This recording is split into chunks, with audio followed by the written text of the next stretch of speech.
नमो नमः बच्चों, मैं हेमा धूत आप सभी का एक बार फिर से संस्कृत की इस क्लास में स्वागत करती हूँ। आज हम करने जा रहे हैं 8वीं कक्षा का संस्कृत विषय से पहला पाठ सुभाषितानी का दूसरा सेशन। जी हाँ, पहले सेशन में हमने 3 श्लोक के बारे में जाना था, दूसरे सेशन में हम बचे हुए 3 श्लोक के बारे में जानेंगे। यह जो श्लोक है ये अलग अलग कहानियों के पुस्तकों से ली गई है, जिसमें आपको कुछ ज्ञान की बातें मिलती है, कुछ अच्छी बातें ही पता चलती है।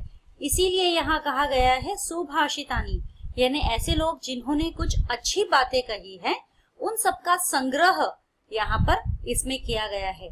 सुभाषितानी का एक चैप्टर हमने 7वीं कक्षा में भी किया था। अब ये हम 8वीं कक्षा में भी सुभाषितानी के बारे में पढ़ेंगे, बट इसके अंदर थोड़ा सा और बड़ा है, डिटेल्स में है ये चैप्टर्स।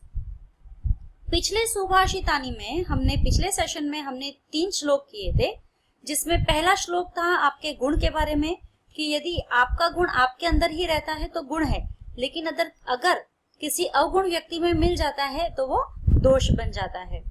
दूसरा हमने पढ़ा था कि जिस इंसान के पास संगीत, कला और इनका ज्ञान नहीं है, साहित्य का ज्ञान नहीं है, ऐसे इंसान के रूप में पशु है, बिना सींग और पूंछ के। तीसरा हमने पढ़ा था कि लोभी इंसान या जो व्यसन करते हैं वैसे इंसान, या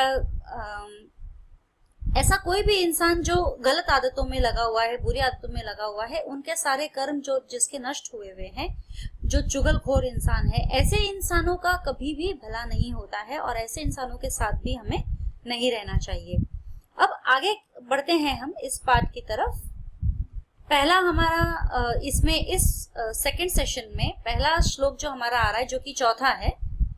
पीत्वा रस तु कटुक मधुर समान माधुर्यमेव जनयेन्म मधुमक्षिकासो संतस्तथैव सम सज्जन दुर्जनाना श्रुत्वा वचः मधुसुक्त रसम सृजन्ति।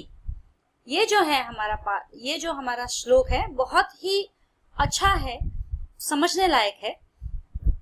इसका कहने का अर्थ इतना ही है कि जैसे एक मधुमक्खी फूल पर बैठकर रस इकट्ठा करती है। अब हर फूल का रस मीठा नहीं होता है, किसी में कड़वा रस भी होता है, किसी में मीठा रस होता है, किसी में ठीक ठाक रस होता है, लेकिन फिर भी जो शहद निर्माण करती है मधुमक्खी वह एकदम मीठा होता है।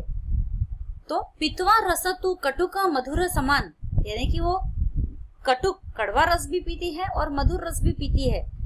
माधुर्यमेव जनयेन मधुमाक्षिकासो, फिर भी तुम एक मधुर रस ही जन्म देती हो। संतस्तथैव, यानी कि संत भी इसी प्रकार, थैव यानी इसी प्रकार, जिस तरह से मधुमक्खी कड़वा मीठा सभी तरह का रस पीकर केवल मीठा रस ही देती है, उसी प्रकार संत भी, जो सज्जन दुर्जन दोनों प्रकार के लोग होते हैं, सम सज्जन दुर्जनाना, यानी सज्जन और दुर्जन दोनों को ही एक समान उनकी बातें श्रुत्वा वचः, यानी कि सुनती है और सुनकर एक समान सबके लिए एक ही चीज रहती है, मधुर सुक्त रस सृजंती, उनके लिए वो एक ही मधुर सुक्त रस निर्माण करती है। सृजंती करना यानी निर्माण करना। तो ऐसे संत होते हैं, जो संत के पास तो कई लोग जाते हैं, जो अच्छा बोलते हैं वो भी जाते हैं, जो बुरा बोलते हैं वो भी जाते हैं, जो किसी का भला चाहते हैं वो जाते हैं, जो किसी का बुरा चाहते हैं वो भी जाते हैं। तो ऐसे सभी लोग जाते हैं संत के पास में। संत सबकी बातें सुनते हैं, लेकिन वो सबको क्या सलाह देते हैं? वो सबके लिए एक ही सलाह देते हैं कि जो भी सलाह देते हैं वो मधुर होती है, यानी कि सुनने लायक होती है, और वो हमें पालन भी करना चाहिए। इसी प्रकार हमारे आसपास में भी कई लोग अच्छे बुरे कई लोग भरे होते हैं।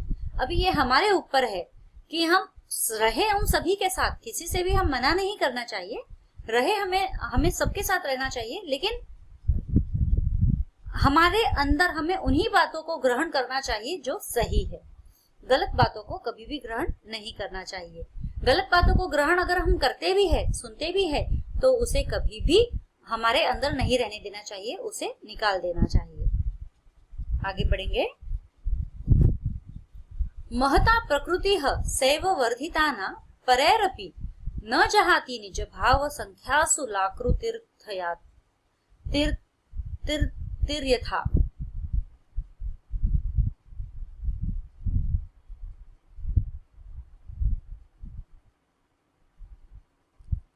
महता प्रकृतिः सैव वर्धितानां परैरपि न जहाति निजं भाव संख्यांसु लाकृतिर्यथा। यानी कि जब किसी भी इंसान का जो स्वभाव होती है, आदत, प्रकृति यानी स्वभाव, आदत, वो नहीं बदलनी चाहिए, चाहे कुछ भी हो जाए।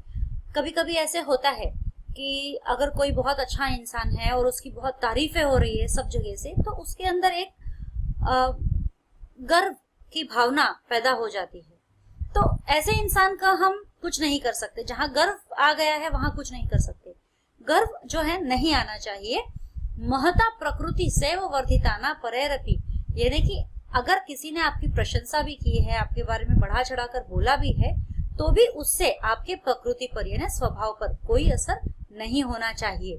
उसी तरह से दूसरों के भी कहने पर या कुछ भी करने पर आप पर कोई असर नहीं होना चाहिए।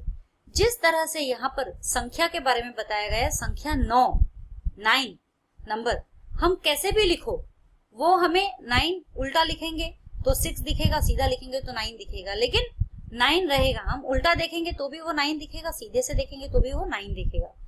तो इस तरह से जो संख्या 9 है वो कभी भी अपना जो भाव नहीं छोड़ता है, उसी तरह से हमें भी अपना भाव कभी भी नहीं छोड़ना चाहिए। अपना प्रकृति, अपना स्वभाव जो है कभी भी नहीं बदलना चाहिए। चाहे हमारे आसपास में रहने वाले लोग कुछ भी कहे, अच्छा कहे, बुरा कहे।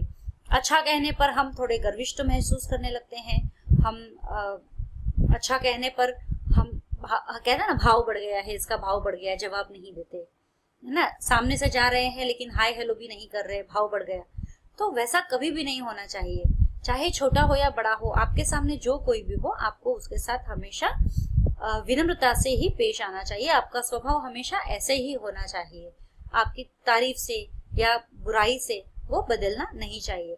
कल को अगर हर कोई आपकी बुराई करे तो आपको ये नहीं कहना चाहिए कि बुरा तो वो वैसे भी करते ही है, बुराई तो वो वैसे भी करते ही है, तो क्यों ना हम बुराई बन जाए।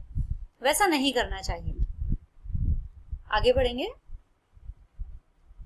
बहुत ही अहम बात कही गई है इस आखिरी श्लोक में यहाँ पे, और सभी को ध्यान देना चाहिए, क्योंकि सभी के घर में, स्त्रियां तो सभी के घर में होती है। आप देखो कि घर में जो काम काज करते हैं वो अधिकतर स्त्रियां होती है। मर्द आपको कम दिखेंगे घर में काम काज करते हुए। जैसे स्त्रियां जो है घर में भी काम करती है, बाहर भी काम करती है, तो इससे बहुत स्ट्रेस हो जाता है उनको, बहुत ही टेंशन वाली चीजें होती है।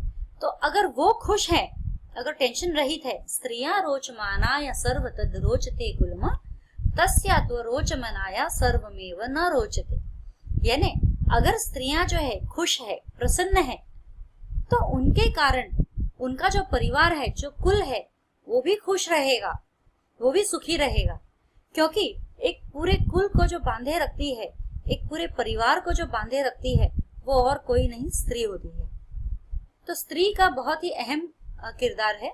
स्त्रियां रोचमाना या सर्व तद रोचते कुलम तस्या, यानी पहले लाइन का अर्थ मैं पहले बता दी हूँ कि स्त्रियां अगर खुश है, प्रसन्न है, सर्व तद रोचते कुलम, तो उसका पूरा कुल भी खुश रहेगा। तस्या, वैसे ही, त्वरोच मनाया, यदि वो खुश नहीं है, यदि वो अच्छी नहीं लग रही है, उसके मन में किसी तरह का कोई गुस्सा है, द्वेष है या जो भी है, तो उसका असर उसके परिवार पे, कुल पे पड़ेगा। तो वो सब जो है खुश नहीं रहेंगे। न रोचते, जो लिखा है न रोचते, रोचना यानी खुश रहना, न रोचते यानी कि खुश नहीं रहना। यहाँ पर मीनिंग दिया है रोचमानायाम, यानी अच्छी लगने पर। तो अब ये जाहिर सी बात है, आप देखो घर में बच्चों की परवरिश भी स्त्रियां ही करती है। यदि वो खुश है तो अपने बच्चों को भी खुश रहने की सलाह देगी, खुश उनके हर तरह से काम करेगी, उनका हर तरह से काम करेगी और उन्हें अच्छी अच्छी बातें सिखाएगी, समझाएगी, तो वो अच्छा सीखेंगे, आगे बढ़कर अच्छा काम करेंगे, तो कुल का नाम होगा। लेकिन अगर वो गुस्से में रहती है, वो झुंझलाती है या उसे किसी तरह की कोई परेशानी है, तो आप कभी भी देखोगे वो खुश नहीं रह सकेगी। और वो खुश अगर नहीं रह सकेगी तो उसका असर उसके काम पर भी होगा, वो अपने बच्चों को सही बातें नहीं बता पाएगी, सही काम नहीं कर पाएगी। तो इससे क्या होगा, जो बच्चे सही नहीं सीख पाएंगे वो आगे जाकर भी सही नहीं कर पाएंगे। इससे कुल का नाम कभी भी रोशन नहीं हो पाएगा। तो इस तरह से ये जरूरी है, बहुत ही इंपॉर्टेंट है, छोटी सी बात है लेकिन इंपॉर्टेंट है कि स्त्रियों को, घर की जो स्त्रियां होती है, चाहे वो माँ हो, बहन हो, बेटी हो, उन्हें हमेशा हमें खुश रखना चाहिए और ये देखना चाहिए कि वो अगर खुश है तो सारा हमारा घर भी, घर परिवार भी खुश रहेगा। आगे बढ़ेंगे। So what did we learn today? आज हमने सुभाषितानी, ये जो कविता है, इसमें के आखिरी के 3 श्लोक हमने आज पढ़े हैं, जिसमें पहले में था कि चाहे आप मधुमक्खी के तरह, चाहे मधुमक्खी मीठा रस पिए या कड़वा रस पिए, वह जो पैदा करती है, वह जो जन्म देती है जिस रस को, वह तो एकदम मीठा ही होता है, उसमें कड़वाहट बिल्कुल नहीं होती। वैसे ही संत जन भी समाज में जो है, सज्जन और दुर्जन दोनों ही प्रकार के लोगों को समान रूप से सुनते हैं और फिर वो सभी के लिए समान रूप से मधुर सुक्त रस सृजन करते हैं, यानी निर्माण करते हैं। बाद में हमने पढ़ा कि हमें हमारा स्वभाव कभी भी नहीं बदलना चाहिए, चाहे कुछ भी हो। जैसे संख्या 9, चाहे हमारी तारीफें हो या बुराइयां हो, हमें हमारा स्वभाव नहीं बदलना चाहिए किसी भी रीजन से। हम जैसे हैं हमें वैसे ही रहना चाहिए, चाहे कुछ भी हो। फिर लास्ट में हमने पढ़ा स्त्रियों के बारे में कि स्त्रियों को हमें हमेशा खुश रखना चाहिए। अगर वो खुश है तो हमारा घर परिवार कुल खुश है, और वो अगर खुश नहीं है तो हमारे घर परिवार में खुशियों की कमी रह सकती है। खुशियों की कमी से जो डेवलपमेंट होना चाहिए एक पल में, जो ग्रोथ होना चाहिए एक घर में, वो नहीं हो पाता है। तो आज मैं यहीं पर समाप्त करूंगी और आगे के पार्ट में, आगे के सेशंस में मैं आऊंगी इसी चैप्टर के क्वेश्चन आंसर्स लेकर, और तब तक के लिए मैं आपसे विदा लूंगी। आप जरूर से वापस से इन श्लोकों को पढ़िएगा और इनका आनंद उठाइएगा। तब तक के लिए धन्यवाद। नमस्ते।